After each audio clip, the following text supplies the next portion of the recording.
Voilà. Et le film, comment ça s'est passé au fond? Parce que c'est un film que vous avez tourné dans plusieurs endroits. Vous l'avez tourné en Italie, en Suisse de nouveau, le retour en Suisse. C'est assez étrange quand même pour toi qui venais de partir outre-Atlantique, de retrouver la Suisse. Et puis évidemment aussi en studio à Paris, sauf erreur, je crois, oui. À Boulogne-Billancourt. Comment s'est déroulé ce tournage? Parce que finalement, il y a une double histoire. Il y a aussi la vôtre d'histoire quelque part entre Al et toi. C'était une époque où on avait un peu d'argent pour préparer. Ce qui est très, très important. On est dans le même bateau, en même temps, quand on commence vraiment, il n'y a plus de malentendus parce qu'on s'est parlé. On avait 3 semaines de répétition. Et c'était à Billancourt, à Paris, au studio. On répétait. Et là aussi, moi, je suis toujours à l'heure. Là, j'étais à l'heure, j'étais juste devant, mais je suis toujours à l'heure. Et là, un jour, je ne me réveillais pas. J'étais en retard. J'arrivais 10 minutes en retard et ça ne se fait pas. Et comme je ne trouve pas la porte, si je n'ai pas eu un café avant, j'étais obligée en vitesse de dire je peux avoir un café, un bout de pain, parce que je suis désolée.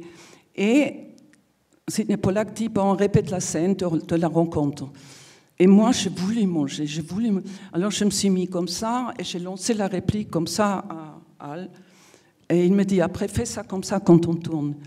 C'était improvisé. Et ça, c'est typiquement Sidney Pollack qui vient du documentaire, qui aimait les accidents, parce que c'était écrit que je lui parle comme ça, mais moi, je ne voulais pas qu'il voie que je mange. Je dis, vous venez de New York, et je parlais toujours comme...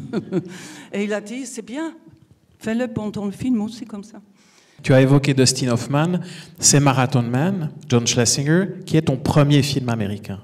Et donc, et peut-être raconte-nous quand même cette aventure-là, parce qu'en plus de ça, le film va passer ici, Marathon Man aussi, demain. Donc, c'est aussi l'occasion de raconter cet autre moment important de ta carrière, ce passage outre-Atlantique, parce qu'à ce moment-là, tu étais en France. Alors, pardon, toute ma vie est basée sur des malentendus, des accidents. Parce que j'ai voulu, finalement, la seule chose que j'ai voulu, c'était être danseuse, et je ne l'ai pas eu. Et le reste est devenu par hasard. Et je pense que c'était une chance. Quand on veut trop de choses, ça ne vient pas. Mais quand on se dit, on verra, on est fataliste, ça vient. Là, c'était pareil. Avec Marathon Man, j'ai joué une pièce, Un jour dans la mort de Joëc, au théâtre à Paris. Et lundi soir, c'était off. On était toujours invités pour décorer un peu les jeunes filles... j'étais jeune, oui, pour aller à Cannes. Et j'arrive à Cannes et on me dit, John Schlesinger te cherche. Je dis, évidemment, et Redford aussi, oui, parce que je ne l'ai pas cru. Et on me dit, si, il est venu, il est passé par Paris, il t'a vu au théâtre dans la matinée de dimanche. Et il cherche le rôle féminin pour Marathon Man. Et effectivement... C'était vrai, il me proposait ça. Là aussi, je n'ai pas fait des castings, pas de tests. Et c'est horrible. Ils sont tous débarqués à Paris. Bob Evans, le co-producteur, Goldman. Goldman et encore, je ne sais pas, il y avait toutes 6 personnes et moi je parlais très mal l'anglais et personne ne se présentait. Alors, je ne savais pas qui est John Schlesinger physiquement, parce que ce n'est pas un acteur qu'on connaît, les têtes des mettent en scène. À cette époque, il n'y avait pas de réseaux sociaux, je ne voyais pas la tête. Je me suis dit, mais à qui je m'adresse? À cette époque, je fumais, alors j'ai sorti une cigarette, j'ai fumé, je disais « I loved Midnight Cowboy ». Et quelqu'un dit « Thank you », alors je savais que c'était lui. C'est comme ça que j'ai découvert à qui je peux m'adresser. J'ai eu tellement de chance, mais tellement de chance que dans le moment même, je trouvais tout normal. Je trouvais tout était... J'ai tellement de chance, mais quand ça arrive, je travaille comme personne. Je travaille comme une folle. Là, je sais que je ne vais pas devenir parler de la religion, mais j'y crois à quelqu'un qui est vraiment plus important que moi, qui m'a donné ce cadeau. Alors, pour envoyer l'ascenseur, il faut vraiment travailler et respecter les gens qui vous font confiance. Alors, j'ai vraiment beaucoup travaillé.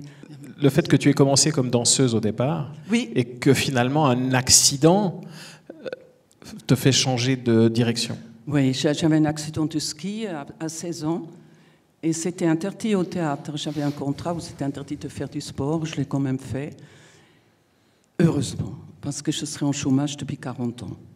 comme danseuse. Et là, nous, on peut travailler jusqu'on fait dodo. Hein? Oui, la preuve. Les danseurs, non. Et c'est vrai que j'ai aimé que ça, parce que je ne sais pas pourquoi, j'ai quelque chose avec la musique qui est au-dessus de jeux, de théâtre, de cinéma. Je trouve que les danseurs, on ne les connaît pas par leur nom. Ils font de tels efforts, on ne les connaît pas. Et ils font vivent tellement dans la discipline.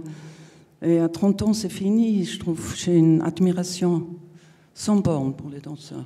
Le déclenchement, c'était que je jouais une pièce pendant 6 ans à Salzbourg, au festival. Et Seiji Ozawa, quelle merveille, cet merveilleux chef d'orchestre qui nous a quittés récemment, m'a proposé de faire Jeanne d'Arc parce que Meryl Streep avait un tournage d'un film qui s'appelait Plenty à cette époque. Elle avait du retard, elle ne pouvait pas le faire. Et il cherchait quelqu'un qui avait un peu de coffre, un peu de la voix qui porte, et j'ai fait beaucoup de plein air, alors il l'a entendu, parce que c'était une pièce en plein air quand je jouais là-bas, et il m'a proposé le rôle. Et là, tout à coup, je retravaillais avec la musique, depuis que j'ai quitté ça, la danse, et j'ai vu à quel point j'étais heureuse. Et après, j'ai continué, j'ai fait peut-être 20 productions différentes dans le monde entier avec Jeanne d'Arc.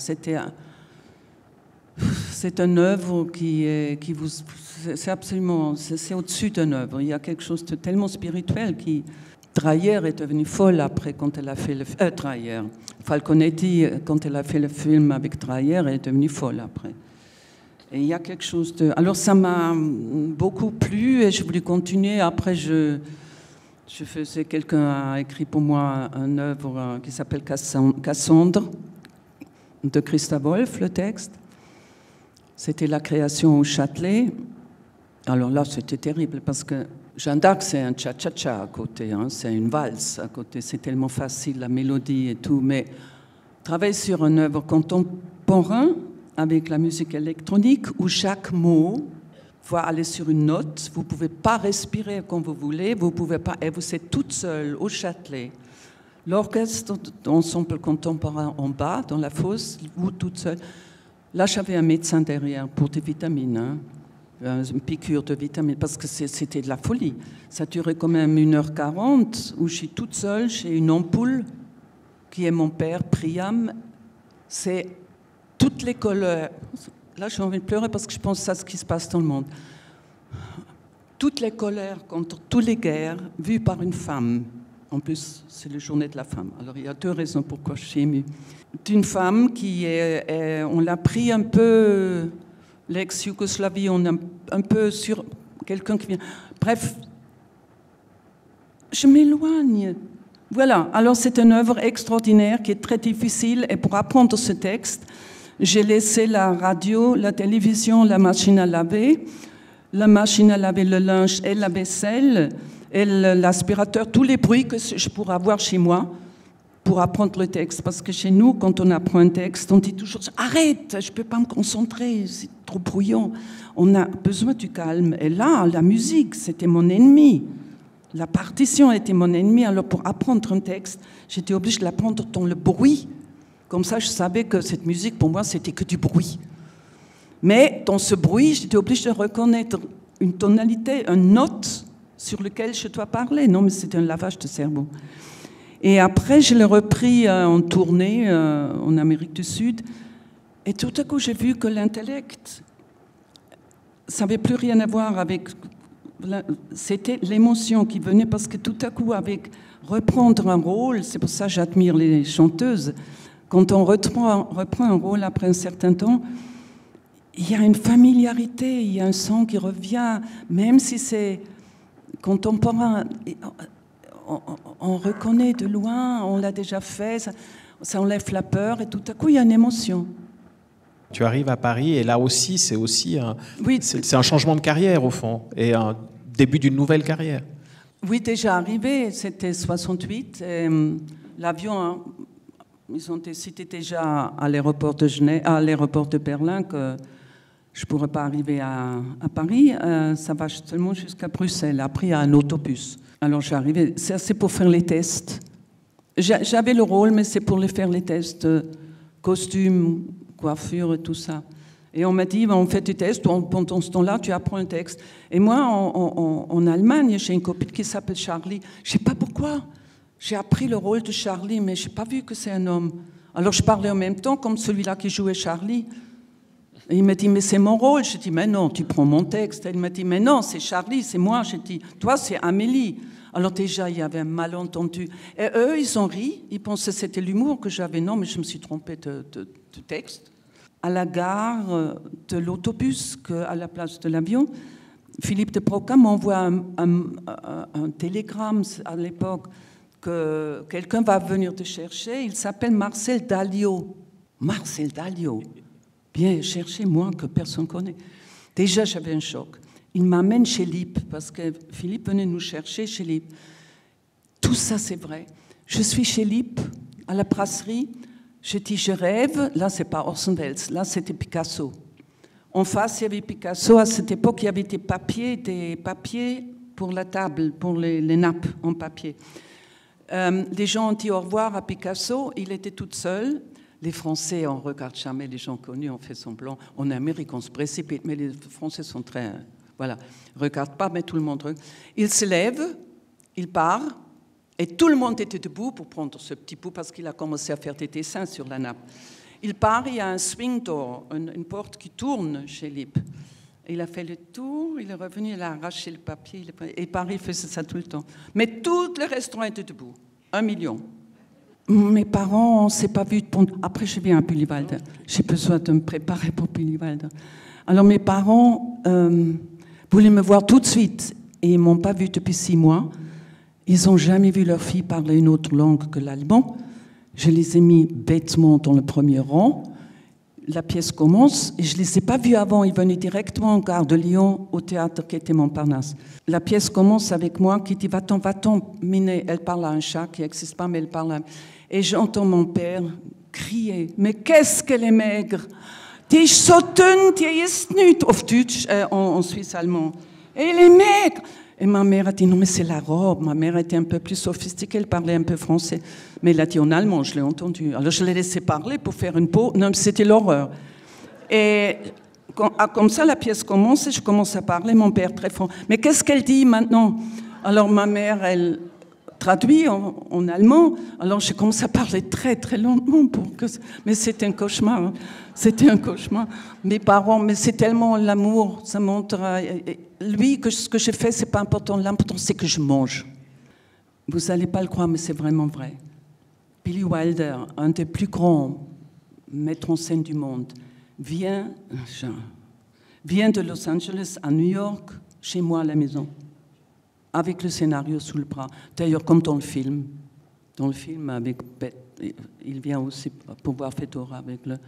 Il vient à la maison, et j'arrive pas à le croire. Et j'ai dit seulement combien on est pour le rôle, sur le rôle, pour que je rêve, pas pour rien. Et il m'a dit non, c'est vous. Après ce moment américain, tu vas revenir beaucoup plus en Europe, travailler? Alors moi, je meurs dans chaque film américain. Ça veut dire quelque chose. Un psychiatre pourra faire une petite analyse. J'ai jamais mouru, on dit. Je suis jamais mort dans un film français, ou je me rappelle pas. Dans tous les films américains, on m'engage, mais on me tue. Alors ça veut dire la femme fatale, mais c'est jamais la fille de Next Door. Et j'étais tellement heureuse dans Bobby Deerfield que je joue pas une terroriste ou une... Parce que Black Sunday, tu joues une terroriste. Black Sunday, on me tue. Marathon Man, on me tue. Dans le film Amateur avec John Savage, on me tue. Toujours à la fin, on me tue. Et là, je meurs aussi. On m'a proposé 3 choses que je trouvais vraiment pas intéressantes. D'ailleurs, j'avais bien fait parce que ça n'a pas marché. Et alors, comme je joue pas du tennis, je me suis ennuyée à Los Angeles. On peut pas marcher à pied. Je me suis ennuyée. J'ai pas aimé. J'ai aimé le travail. Le travail est extraordinaire là-bas. Mais la vie, je trouvais ça ennuyeux. Et je suis rentrée aussi parce qu'on m'a proposé Mon Dieu, c'est Tchekhov. Et j'étais si heureuse de retrouver ma vie en Europe. L'idée, pour moi, de gagner de l'argent, c'est juste, je me répète, mais je l'ai dit quand même, de pouvoir dire non aux choses que je n'ai pas envie de faire. Mais si une femme qui a 5 enfants, est normal, elle déteste le film qu'on lui propose, c'est vulgaire et tout, mais elle est obligée de le faire, elle n'a rien appris d'autre, il faut apprendre à moins juger et de comprendre les gens pourquoi ils le font quelquefois. Et quand on a la chance, comme je l'ai eu, on a intérêt à être reconnaissante et essayer de l'envoyer l'ascenseur pour des jeunes, que moi j'aime beaucoup travailler avec les jeunes. Et j'adore travailler mais c'est pour ça que j'adore travailler en Suisse en ce moment, parce qu'on bosse comme ailleurs et on peut faire des choses, mais voilà, c'est pas évident tout ça. Et si c'est la journée de la femme, il y en a tellement. Là, on devra rester plus que 10 minutes pour parler de ça. Moi, j'ai pas assez le temps pour parler de la femme. Il faut que ça change. Il y a trop d'inégalités. Mais vis-à-vis des autres pays, Taliban, l'Afghanistan, Iran, tout ça, là, c'est plus que tragique, qu'on ne peut même plus parler. Ce qui est le pain de tous les jours, de pouvoir dire ce qu'on veut. Et nous, on râle, on tout. Il faut que ça change. Mesdames et messieurs, je vous propose d'applaudir Marthe Keller fortement.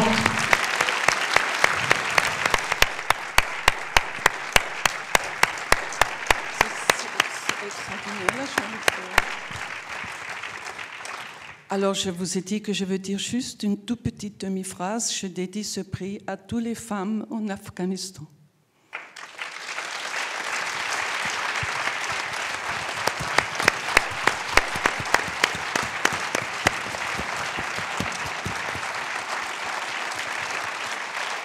Merci pour ce prix et n'oubliez pas qu'on a une chance d'être femme ici encore. Mais il y a beaucoup de problèmes pour les femmes en Suisse comme ailleurs aussi. Mais quand même, l'Iran, l'Afghanistan, tout ça, c'est terrible. C'est terrible. Et l'impuissance de pouvoir, je ne sais pas quoi faire. On ne peut que faire ce qu'on fait là, les petits gestes, et penser à elle, et espérons un jour que ça change. Et vite. Merci. Je suis désolée, je suis un peu émue là. Ça suffit. Merci beaucoup. Merci. Attends.